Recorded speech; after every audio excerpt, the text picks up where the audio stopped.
우리 이 아침 계속해서 다니엘서 우리 진행하도록 하겠는데요. 다니엘 오늘은 8장입니다. 8장 1절에서부터 27절까지 말씀입니다. 다니엘 8장 1절에서부터 27절까지 말씀, 하나님께서 다니엘에게 주시는 또 하나의 환상의 이 사건을 기록하고 있습니다. 1절부터 우리 영상을 보시거나 아니면 우리 찾으신 성경을 함께 보시면서 뜻을 생각하시고 합독하겠습니다. 나 다니엘에게 처음에 나타난 환상 후 벨사살 왕 제3년에 다시 한 환상이 나타나니라. 내가 환상을 보았는데 내가 그것을 볼 때에 내 몸은 엘람 지방 수산성에 있었고 내가 환상을 보기는 을레 강변에서이니라. 내가 눈을 들어 본즉 강가에 두 뿔 가진 숫양이 섰는데 그 두 뿔이 다 길었으며 그 중 한 뿔은 다른 뿔보다 길었고 그 긴 것은 나중에 난 것이었더라. 내가 본즉 그 수양이 서쪽과 북쪽과 남쪽을 향하여 받으나 그것들을 당할 짐승이 하나도 없고 그 손에서 구할 자가 없으므로 그것이 원하는 대로 행하고 강하여졌더라. 내가 생각할 때에 한 수렴소가 서쪽에서부터 와서 온 지면에 두루다니되 땅에 닿지 아니하며 그 염소의 두 눈 사이에는 현저한 뿔이 있더라. 그것이 두 뿔 가진 수양 곧 내가 본 바 강가에 섰던 양에게로 나아가되 분노한 힘으로 그것에게 달려가더니 내가 본즉 그것 수양에게로 가까이 나가서는 더욱 성내어 그 수양을 쳐서 그 두 뿔을 꺾으나 수양에게는 그것을 대적할 힘이 없으므로 그것이 수양을 땅에 엎드려드리고 짓밟았으나 수양을 그 손에서 벗어나게 할 자가 없었더라. 수렴소가 스스로 심히 강대하여 가더니 강성할 때에 그 큰 뿔이 꺾이고 그 대신에 순정한 뿔 대신 하늘 사방을 나눠놨더라. 그중 한 뿔에서 또 작은 뿔 하나가 나서 남쪽과 동쪽과 또 영화로운 땅을 향하여 심히 커지더니 그것이 하늘 군대에 미칠 만큼 커져서 그 군대와 별들 중에 몇 땅에 떨어뜨리고 그것을 짓밟고 또 스스로 높아져서 군대의 주제를 대적하며 그에게 매일 드리는 제사를 없애버리고 그의 성소를 헐었으며 그의 악으로 말미암아 백성이 매일 드리는 제사가 넘긴 바 되었고 그것이 또 진리를 땅에 던지며 자로 향하여 형통하였더라. 내가 들은즉 한 거룩한 이가 말하더니 다른 거룩한 이가 그 말하는 이에게 묻되 환상에 나타난 바 매일 드리는 제사와 망하게 하는 죄악에 대한 일과 성소와 백성이 내준 바 되며 죄밥힐 일이 어느 때까지를 고하매 그가 내게 이르되 2300주야까지니 그때에 성소가 정결하게 되리라 하였느니라. 나 다니엘이 환상을 보고 그 뜻을 알고자 할 때에 사람 모양 같은 것이 내 앞에 섰고 내가 들은즉 을레강 두 언덕 사이에 사람의 목소리가 있어 외쳐 이르되 가브리엘아 이 환상을 이 사람에게 깨닫게 하라 하더니 그가 내가 선 곳으로 나왔는데 그가 나올 때에 내가 두려워서 얼굴을 땅에 대고 엎드리매 그가 내게 이르되 인자야 깨달아 알라 이 환상은 정한 때 끝에 관한 것이니라. 그가 내게 말할 때에 내가 얼굴을 땅에 대고 엎드려 깊이 잠들매 그가 나를 어루만져서 일으켜 세우며 이르되 진노하시는 때가 마친 후에 될 일을 내가 내게 알게 하리니 이 환상은 정한 때 끝에 관한 것임이라.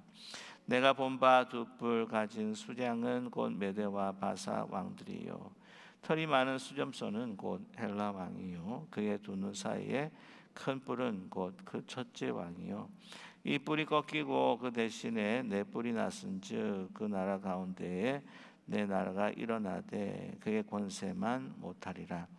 이 내 나라 마지막 때 반역자들이 가득할 즈음에 한 왕이 일어나리니 그 얼굴은 뻔뻔하며 속임수에 능하며 그 권세가 강할 것이나 가기의 힘으로 말미암은 것이 아니며 그가 장차 놀랍게 파괴 행위를 하고 자로 행하여 형통하며 강한 자들과 거룩한 백성을 멸하리라. 그가 꾀를 베풀어 제 손으로 속임수를 행하고 마음에 스스로 큰 채하며 또 평화로운 때에 많은 무리를 멸하며 또 스스로 서서 만왕의 왕을 대적할 것이나 그가 사람의 손으로 말미암지 아니하고 깨지리라. 이미 말한 바 주야에 대한 환상은 확실하니 너는 그 환상을 간직하라. 일어날 후에 이름이라 하더라. 이에 나 다니엘이 지쳐서 여러 날 알타가 일어나서 왕의 일을 보았느니라. 내가 그 환상으로 말미암아 놀랐고 그 뜻을 깨닫는 사람도 없었느니라. 아멘. 네. 우리 지난 시간 우리 다니엘 그 7장 통해서 바다에서 나오는 우리 네 짐승에 대한 이야기를 함께 나누었습니다. 오늘도 또 하나의 환상을 하나님께서 다니엘에게 보여주시고 그에 대한 역사의 해석을 또 가부회를 통해서 주고 계십니다. 같은 이제 환상의 이야기, 내용은 좀 다르지만 이 환상에 대한 이야기인데 7장과 8장에 사실은 좀 다른 점이 있습니다. 왜냐하면은 이 환상, 이 기록이 쓰여진 언어가 사실은 다릅니다. 이 7장에 쓰여진 그 언어는 아람어로 쓰여져 있고요. 우리 8장에서부터는 다시 히브리어로 이 환상을 기록하고 있습니다. 그래서 이 다니엘서 전체를 이제 보게 되면은 그 1장 1절에서부터 2장 3절까지는 히브리어로 기록이 되어 있어요. 근데 이제 2장 4절에서부터 이제 7장 마지막까지는 이 아람어로 쓰여 있습니다. 그리고 오늘 이 8장에서부터 12장 13절 마지막 절까지 히브리어로 쓰여져 있다는 것이죠.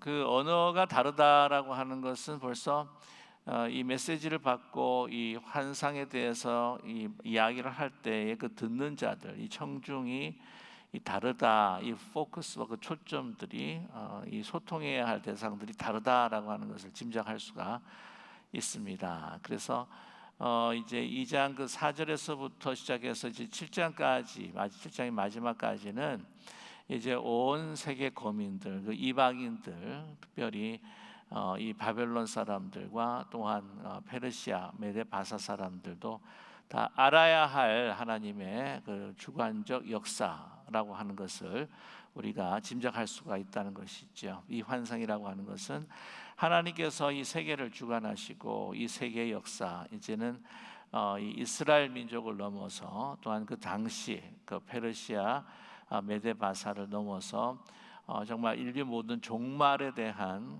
이것을 그들이 우리 알아야 할 것이다라고 하는 것을 우리에게 암시해 주고 있습니다. 그런데 이제 오늘 이제 8장에서부터 나오는 이 환상들은 이제 히브리어로 쓰여졌다는 것은 특별히 환상들은 그 히브리 사람들의 그 역사의 그 미래에 이루어질 일이다. 이 환상을 통해서 미래에 일어날 그 역사들에 대해서 이스라엘 백성들이 특별히 관심을 두고 또한 그 마음에 새기면서 또한 준비를 해야 한다라고 하는 뜻이 담겨 있다고 하는 것이죠. 그래서 오늘 이 8장의 그 환상을 보게 되게 되면은 그 사건들이 이스라엘 역사의 중요한 사건이고 또한 이스라엘 백성들이 이제 그 정말 종말론적 사건, 아주 심한 그 이스라엘 백성들을 향한 박해뿐만이 아니라 이스라엘 믿는 여호와 하나님을 대적하는 그러한 세력이 나와서 그들을 고통 가운데 있게 할 것이다. 그래서 그 적그리스도와 같은 그러한 인물이 나와서 어려움을 당하게 될 것이다. 그것을 위해서 준비해야 한다라고 하는 마음을 이 글에 담고 있다고 하는 것입니다. 그래서 오늘 이제 하나하나 또 한번 같이 한번 그 내용들을 살펴보겠는데요. 그 환상의 시작이라고 하는 것은 오늘 1절에 그 시기를 언급하고 있는데 벨사살 왕 제3년에 이 환상이 나타났다라고 하는 것이죠. 벨사살 왕이라고 한다면은 여러분 잘 아시는 바벨론, 그 바벨론의 그 마지막 왕이었다라고 알고 있습니다. 그래서 지금 그 시대는 그 환상을 꾼 시대는 이제 이 바벨론이었는데 바벨론 당시였는데 이 꿈에 대한 그 대상은 바로 메데바사에 대한 환상이었다고 하는 것이죠. 2절의 말씀 보면 내가 환상을 보았는데 내가 그것을 볼 때 내 몸은 어디에 있었다고요? 엘람 지방에 있었다. 수산성에 있었다. 이 수산성이라고 하는 것은 그 메데바사에 있어서 그 수도입니다. 그래서 거기에 그 왕궁이 있는 곳인데 거기에 있었다. 그래서 내가 환상을 보기에는 그 근처에 이 수산성 근처에 있는 그 을레강변이다. 을레강변은 그 인공 하천으로 알려져 있습니다. 그래서 지금 이 다니엘이 그곳을 방문해서 그곳에서 환상을 보았느냐, 그게 아니라는 것이죠. 몸은 지금 바벨론 도성에 있지만, 그러나 여러분 아시겠지만 그 환상을 보여주실 때에 그 에스겔 같은 경우에도 하나님께서 그 영을 통해서 그쪽으로 이렇게 가서 이렇게 보게 하시는 것처럼 이 환상을 통해서 그곳으로 이 육체가 완전히 가 있는 것은 아니고 이 환상을 이제 보여주면서 거기에 있는 것처럼 느끼게 된다고 하는 것이죠. 그래서 그곳에서 이제 그 환상을 보여주는데 이 의미는 이 하나님께서 이제 그 메데바사 그 페르시아 왕국 이후로부터 이제 이스라엘에 대한 것을 지금 예시해주고 있다고 하는 것이죠. 그래서 오늘 그 3절 말씀에 한 그 동물이 나오는데 그 본주 강가에 두 뿔 가진 수량이 섰다라고 이야기를 하고 있습니다. 근데 3절 말씀 그 두 뿔이 다 길었으며 그 중에 한 뿔은 다른 뿔보다 길었고 그 긴 것은 나중에 난 것이더라. 이것에 대한 해석을 나중에 말씀 보시게 되면은 이제 15절에서부터 나오는데 이 가브리엘이 그에게 다니엘에게 어떤 나라인지를 구체적으로 이야기를 해줍니다. 그게 메데바사국이라고 하는 거죠. 자, 그래서 이 메데바사국이라고 하는 것을 또 오늘 이 말씀을 통해서 짐작할 수 있는 것이 뭐냐면은 두 뿔이 났는데 하나가 더 길었다. 긴 것은 나중에 난 것이라. 이 메데바사 가운데서 이제 본래는 이 바사국이 굉장히 적은 나라였다가 이 메데에 비해서 굉장히 적은 나라였다가 나중에 아시겠지만 그 고레스 왕이 이 다스리기 시작하면서부터 이제 물론 연합국이었지만은 더 크게 장성했다고 하는 것을 부흥했다고 하는 것을 알고 계십니다. 그래서 이 나중에 난 그 긴 것이 더 나중에 난 것이다라고 하는 것은 바로 이 바사국을 이야기하는 것이죠. 그래서 메데 바사가 나중에는 여러분 그 페르시아, 바사라고 하는 말이 이제 페르시아란 말이지 않습니까? 그래서 페르시아 제국을 건설하게 되는 것입니다. 근데 내가 본즉 수량이 서쪽과 북쪽과 남쪽을 향하여 받으나 그것을 당할 짐승이 하나도 없다. 그 손에 구원할 자가 없으므로 원하는 대로 행하고 강하여졌다라고 이렇게 이야기를 하고 있습니다. 그래서 여러분 아시겠지만은 보통 이 서쪽을 이야기하게 되면은 그 에집트 쪽을 이 페르시아가 다 이렇게 점령을 해버리고 북쪽 같은 경우에는 리디아 왕국 그러니까 이제 소아시아 쪽에 그것을 다 이제 점령을 하게 되고 또 이 페르시아가 그 바벨론 쪽으로도 이 동쪽에 있는 바벨론 쪽으로 다 이렇게 먹어버리지 않습니까? 그래서 아주 강대한 나라가 되는 것에 대한 역사를 이렇게 이 환상으로 또 비유적으로 우리 이 다니엘에게 보여주셨죠. 자, 근데 이제 또 한 마리의 그 동물이 나타납니다. 5절 말씀 보면 내가 생각할 때에 한 수렴소가 서쪽에서부터 와서 온 짐을 들어다니며 땅에 닿지 아니하며 그 염소의 두 눈 사이에는 현저한 뿔이 있더라라고 이렇게 말씀하고 있습니다. 그래서 이 그 두 눈 사이에 있는 현저한 뿔은 가브리엘이 뭐라고 그렇게 이야기를 하죠. 그 첫 왕이다. 그 나라의 첫 왕이다 이야기를 합니다. 서쪽이죠. 서쪽 이 마케도니아 쪽에서 발생한 바로 이 헬라 제국을 이야기를 하고 있어. 헬라 그리스 쪽의 그 나라입니다. 보면 그 두뿔가 이 수장을 그 나중에 그런 쳐부수게 되는데 그 그 두는 사이에 이렇게 뿔이 나는 것은 바로 여러분 잘 아시는 알렉산더 대왕입니다. 알렉산더 대왕이 그 짧은 기간에 한 12년 동안의 그 기간 동안을 완전히 제국을 건설하고 나라들 주위에 있는 나라들을 다 이렇게 정복해 버리지 않습니까? 너무나 빠른 그 신속한 그 속도에 그 사람들은 많이 놀랐다고 했는데요.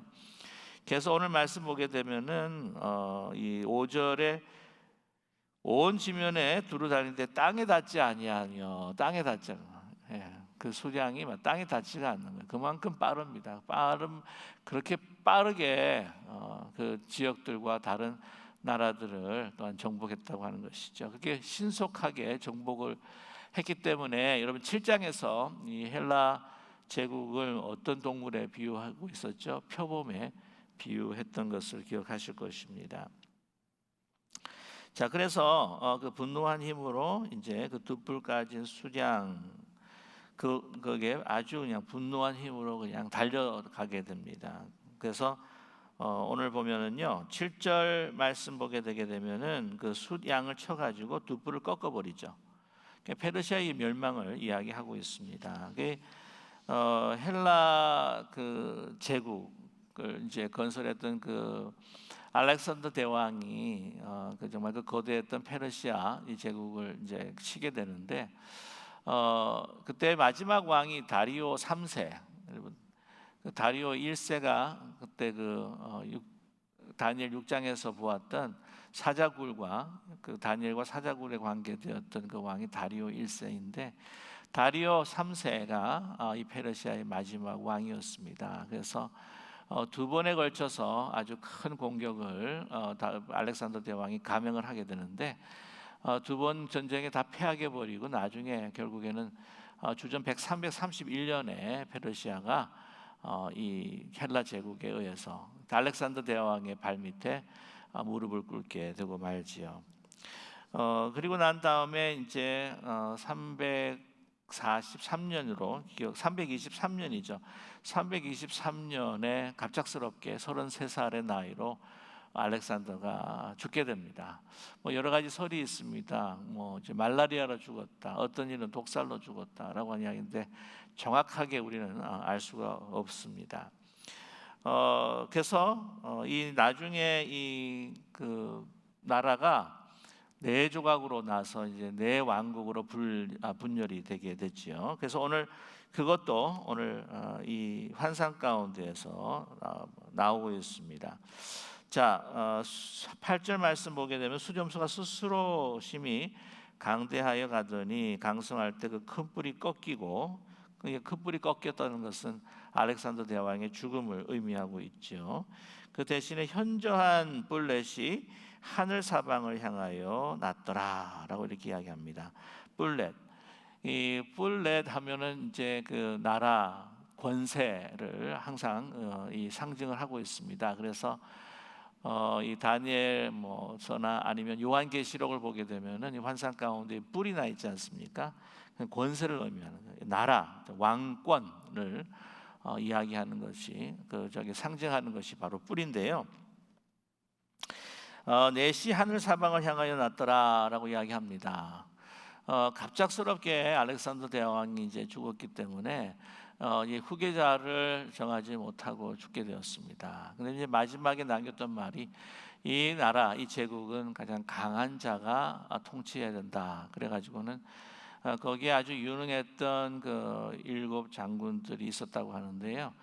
굉장히 막 치고받고 오랫동안 치고받고 했습니다. 그래서 한 20년 만에 내 왕국으로 이제는 정착이 되게 됩니다. 그래서 그 정착이 된 그 나라들이 승리했던 그걸 주도권을 잡았던 내 장군의 이름을 따서 이 왕국들이 되게 되는데 예를 들자면 카산드로스 이 장군에 의해서 만든 카산드로스 왕국, 리시마쿠스 왕국이 있고요. 그 다음에 제일 많이 알려져 있던 것이 이제 셀루큐스 왕국하고 프톨로메오 왕국이 있습니다. 그래서 셀루큐스 왕국 같은 경우에는 주로 이 바벨론을 중심으로 해서 이제 시리아 이쪽에 되고, 프톨로메 그 왕국 같은 경우는 이집트를 중심으로 해서 이렇게 형성했던 이제 나라가 됐죠. 그래서 이 네 나라로 이제 나누어지는 그 현상을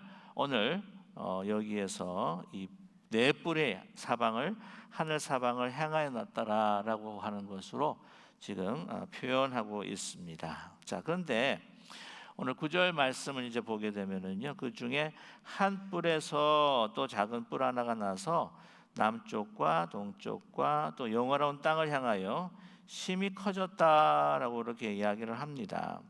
그 중에서 한 뿔이 났다는 거죠. 그 한 뿔이 났다고 이야기를 하는데, 거기에 이제 그 셀루큐스 그 왕족 가운데서 이제 좀 힘센 왕이 하나가 나타납니다. 그게 누구냐면은 안티오코스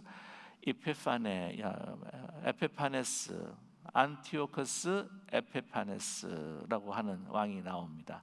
안티오코스 본래는 4세예요. 이제 4세인데 자기가 에피파네스라고 하는 이름을 붙여버립니다. 그게 뭐냐면은 자기 신의 현현이다라고 이렇게 자기를 이름을 붙여버린 것이죠. 그러니까 자기가 안티오코스 4세 자기가 이제 신이라는 거예요. 신의 현현이다. 그 에페파네스, 그래서 영어에 보통 그 주현절, 하나님이 나타나셨다, 예수님의 그 탄생과 더불어서 이제 하나님이 나타나셨다라고 했을 때 그 주현절이라고 이렇게 이야기를 하거든요. 그 이피파니라고 그래요. 이피파니. 그래서 이피파니, 에피파네스 비슷하죠, 그죠? 같은 말에서 나온 겁니다. 그러니까 하나님, 그 신의 현현, 나타남이다라고 하는 의미가 있는 것이죠. 에페마이스라고 해가지고는요, 그 헬라 사람, 이 유대 사람들은 에피마이스라고 해가지고 비슷한 그 소리가 들리는데, 이 에피마이스라고 하는 것은 미친 사람이다라고 하는 의미가 있습니다. 미친 짓을 많이 했어요. 하나님을 대적하고 얼마나 괴롭히고 성소를 더럽히고, 좀 이따가 제가 또 말씀을 나누겠는데요. 그가 남쪽과 동쪽, 그게 남아 있는 그 왕국들을 치기 시작했습니다. 그래서 애굽을 중심으로 있는 프톨로메오 쪽에도 이렇게 먹고, 그 위에도 치기도 하고, 여기 말씀 보게 되면은 영화로운 땅이죠. 오늘 9절에 보게 되면 또 영화로운 땅이다. 영화로운 땅은 어딜까요? 바로 이스라엘 땅, 특별히 예루살렘과 또한 성전이 있는 그런 땅을 이야기하고 있습니다. 심히 커졌다라고 이렇게 이야기를 하고 있죠. 그래서 오늘 10절 말씀 보게 되면은요, 그것이 하늘 군대에 미칠 만큼 커져서 그 군대와 별들 중에 몇을 땅에 떨어지고 그것들을 짓밟고라고 하는 말이 나옵니다. 하늘 군대는 어떤 군대일까요? 이 하늘 군대는 하나님의 군대라고 이야기할 수가 있어요. 그래서 그 에페파네스, 그러니까 안티오코스 4세가 있었을 때에 그 제국에 대한 대항 세력이 있었습니다. 그래서 믿음 있는 자들로 구성이 되어 있는 그러한 그룹이었고, 또한 그 저항 세력이었는데, 그들 가운데에서 이제 유명했던 그룹이 이제 하시딤이라고 하는 그룹이에요. 하시딤이라고 하는 말은 더 faithful, 그 믿음이 아주 충성된 자라고 하는 의미가 있습니다. 그래서 가장 많이 저항했던 것 중에 그게 하시딤이고, 나중에 그 여러분께서 너무 잘 아시는 유다 마카비 그 가족 같은 경우에도 이 하시딤과 깊은 관계가 있죠. 그래서 이 하늘 군대를 대적을 하게 됩니다. 영적인 의미도 있고요, 또한 역사적인 의미가 또 있습니다. 그래서 그 군대와 별들 중에 며칠 땅에 떨어뜨리고 그것을 짓밟고, 그 유대 땅을 짓밟고 또 하나님을 섬기는 그러한 하나님의 사람들을 갖다가 무찌르면서 이제 그 예루살렘 땅을 정복을 하게 되는 것이죠. 그래서 그때가 이제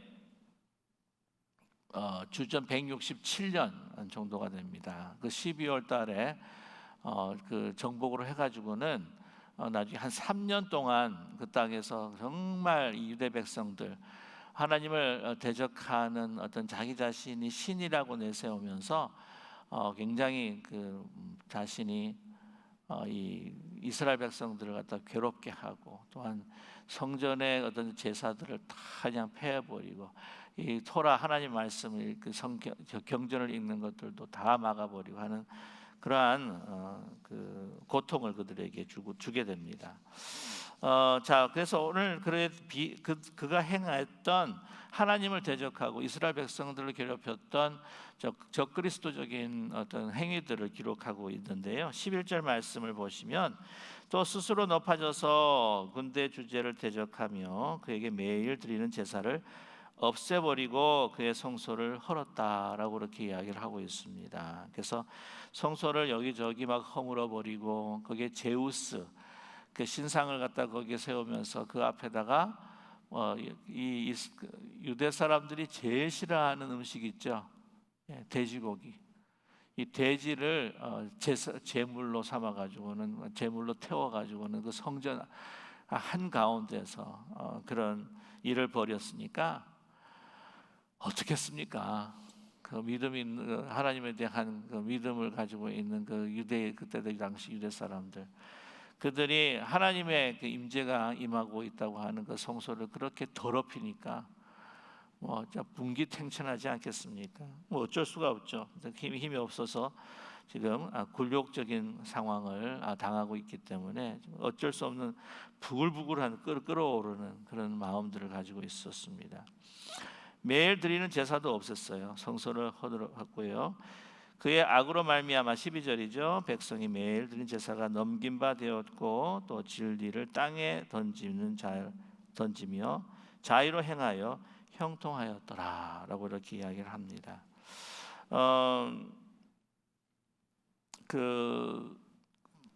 이 안티오코스 에피파네라고 하는 이 그 왕이 이 기록에 보게 되게 되면요, 아까도 말씀을 드렸지만 자신이 또 신이다라고 이렇게 이야기를 하는데, 이 헬라 제국에 있어서 그 왕들 가운데서 자기가 신이다라고 해가지고는 그 얼굴을 신이라고 하는 그러한 기록과 그 얼굴을 주화에 담았던 첫 번째 왕으로 알려져 있습니다. 그래서 정말 그 자기 자신을 신격화시키고 이렇게 정말 적그리스도적인 그 행위를 유대인들에게 행하고 성소를 더럽혔던 그런 역사가 있었다고 하는 것이죠. 자, 그런데 오늘 13절 말씀을 보면은요, 이제 내가 들은 적 한 거룩한 이가 말하더니 다른 거룩한 이가 말하는 그에게 묻되, 환상에 나타난 바 매일 드리는 제사와 망하게 하는 죄악에 대한 일과 성소와 백성이 내준 바 되며 짓밟힐 일이 어느 때까지 이를꼬, 이 언제까지 끝나겠는가라고 그렇게 이야기를 지금 하고 있는 거예요.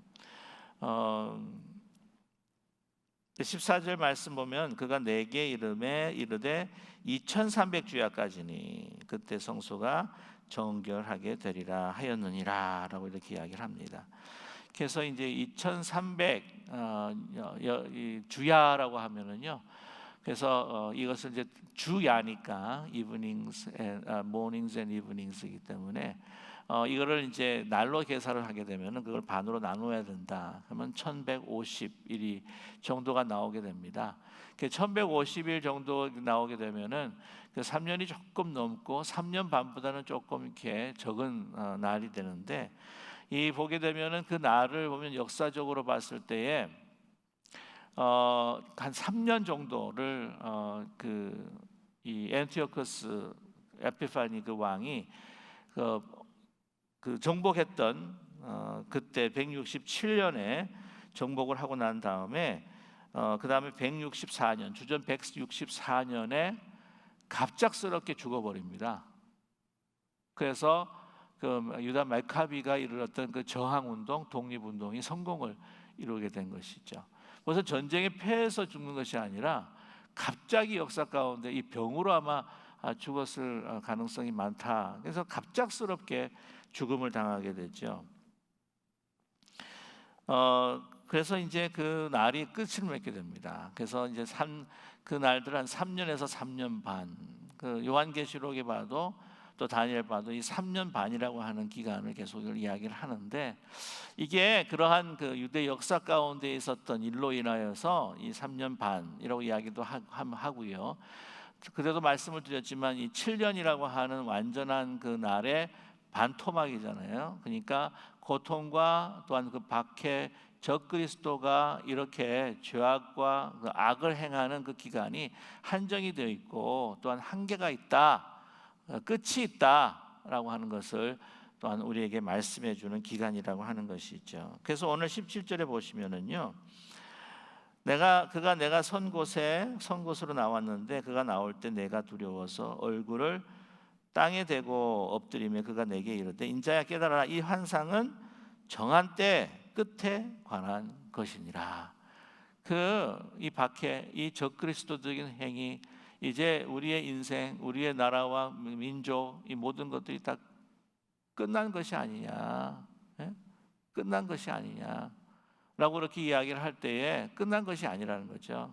이런 모든 박해와 그 사단적인 적그리스도적인 모든 행위가 다 정한 때 끝이 있다라고 하는 것을 여기서 말씀해 주고 있는 겁니다. 그래서 이 정한 때 끝에 관한 것이라고 하는 것이 오늘 이 17절의 말씀뿐만 아니라 19절에서도 다시 한번 반복이 되죠. 19절에 이르되 진노하신 때가 마친 후에 될 일을 내가 내게 알게 하리니 이 환상은 뭐라고요? 정한 때 끝에 관한 것임이라. 끝이 있다는 거예요. 정해져 있다는 거예요. 끝이 있다는 거예요. 영원히 안 간다는 겁니다. 우리가 갖고 보게 되면은 우리가 하나님 앞에 완전한 사람도 아니지만 그러나 믿음을 가지고 하나님 앞에 의지하고 하나님 앞에 나아가면서 정말 그리스도의 제자로서 하나님의 자녀로서 살아가는 가운데 있던데도 너무 이 세상에 어떤 악이 행하게 되고 정말 이게 말도 안 되게 이 선한 것들이 악한 것에 의해서 짓눌리게 될 것들, 정말 하박국 선지자의 그냥 그 하소연과 하나님 앞에 드리는 한탄처럼 정말 언제까지입니까? 우리 북한의 그 상황을 봐도 그렇고요. 정말 중동의 그 기독교인들이, 그 수많은 기독교인들이 박해와 죽음을 당하고 있는 가운데 하나님 언제까지입니까? 언제까지입니까? 그러나 오늘 이 말씀에 의거해서 우리가 소망이 있는 것은 다 끝날 날이 있는 거예요. 하나님께서 정하셨고 우리가 잘 알 수는 없지만 끝이 있다는 것입니다. 여러분 믿으십니까? 끝이 있는 거예요. 모든 선한 것들이 다 드러나고 백일하에 모든 또한 하나님 앞에 그 악들이 다 드러나는 그러한 시기가, 그런 때가 우리에게 올 거다. 다 끝이 있다 라고 하는 것을 우리에게 강조해 주고 있다고 하는 것입니다.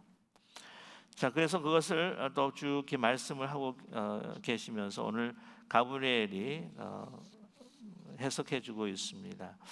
자, 보면은요, 또 한 가지 23절에 보게 되면은 이 내 나라의 마지막 때에 반역자들이 가득할 즈음에 한 왕이 일어나리니, 이게 또 엔티커스 이피파니에 대한 이야기입니다. 그 얼굴이 뻔뻔하며 속임수에 능하며, 굉장히 속임수가 능했다고 그래요. 그래서 이 예루살렘을 쳐들어올 때에 그가 알았다고 합니다.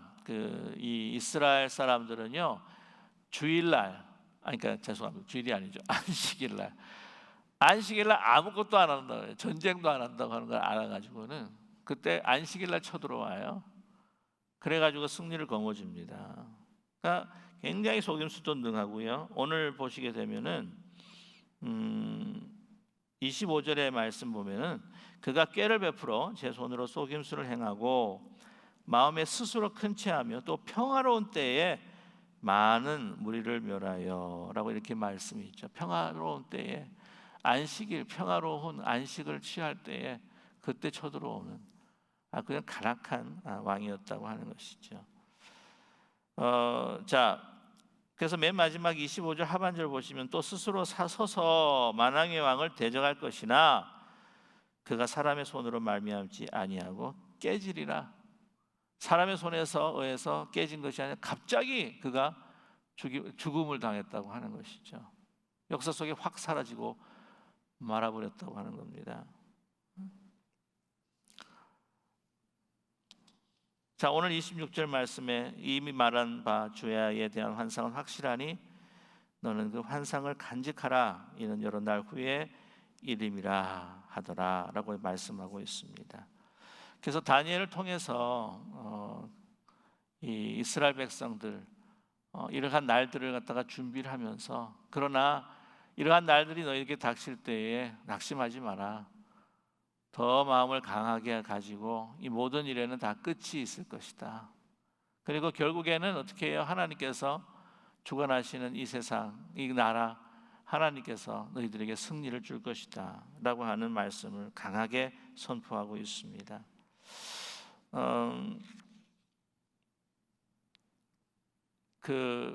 여러분, 그래서 아무리 힘들고 어려운 일이 있다 할지라도 그 결국의 승리라고 하는 것은 바로 믿는 자에게 주어진다고 하는 것을, 하나님께서 우리에게 주신다고 하는 것을 여러분 잊지 않는, 그래서 항상 소망 가운데에 낙심하지 않고 하나님을, 어려울수록 하나님을 찬양하면서 하나님께서 하나님의 손으로 끝내실, 마무리 지으실 그 승리의 역사들을 바라보면서 용기를 얻을 수 있는 저와 여러분 되기를 간절히 소망합니다.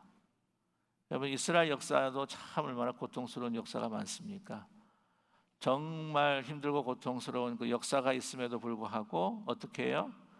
항상 그 역사는 축제로 끝나는 것을 우리가 알 수가 있습니다. 여러분, 애굽에 그 오랫동안 400년 동안 종살이를 하지만, 그러나 그것을 끝나지 아니하고 모세를 통해서 하나님께서 출애굽시키십니다.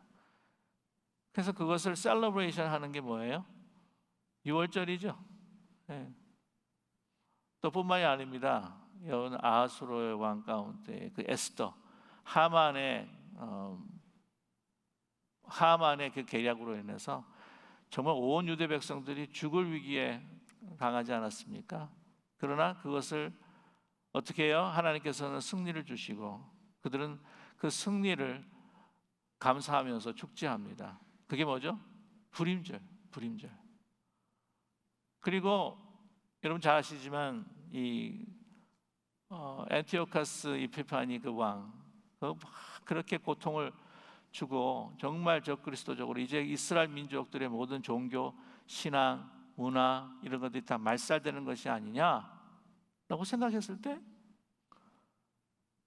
하나님께서 그를 사라지게 해버려 주시고 이제 유다 마카비를 통하여서 독립해 이스라엘에게 독립을 주십니다. 그게 그 다음에 끝나고 난 다음에 축제를 하는데 그 축제가 뭐예요? 하누카. 아시죠? 하누카. 12월 14일 날 이 12월 14일 날 그 독립을 쟁취를 하게 됩니다. 그러다 보니까 이제 유대력으로 이렇게 하다 보니까 이 하누카가 뭐하고 이렇게 비슷하게 맞아떨어지죠? 크리스마스하고 맞아떨어지게 되는 거죠. 우리 한국의 역사 바로 그렇습니다. 우리 한국을 보호하신 하나님께서 36년에 그 일제 치하에 있었을 때 그것으로 우리가 끝난 거 아니에요, 그렇죠? 그 역사는 무엇으로 마무리 졌습니까? 광복절이라고 하는 걸로 마무리 져진 거예요. 저는 분명히 믿어요. 언젠가, 그날이 언제가 올지는 모르겠지만 우리 한반도의 평화통일, 자유평화통일을 축제하는, 기념하는 그날을 우리가 맞이하게 될 줄로 분명히 믿습니다. 하나님의 역사는요, 하나님의 백성들에게, 하나님을 믿는 자들에게 고통 끝에는 항상 영광스러운 승리의 축제로 은혜를 베풀어 주신다고 하는 것. 여러분 믿으십니까? 죽음이라고 하는 절망, 그러나 그것은 새로운 탄생의 축제로 만들어 주셔요. 십자가의 죽음, 그러나 그것은 이 부활절이라고 하는 축제로 우리로 하여금 그 승리를 기뻐하며 기념케 해주시는 하나님의 역사가 있다고 하는 것을 여러분 잊지 않는 우리 모두가 되기를 간절히 원합니다. 고통과 환난, 시련은 그것으로 끝이 나는 것이 아니에요.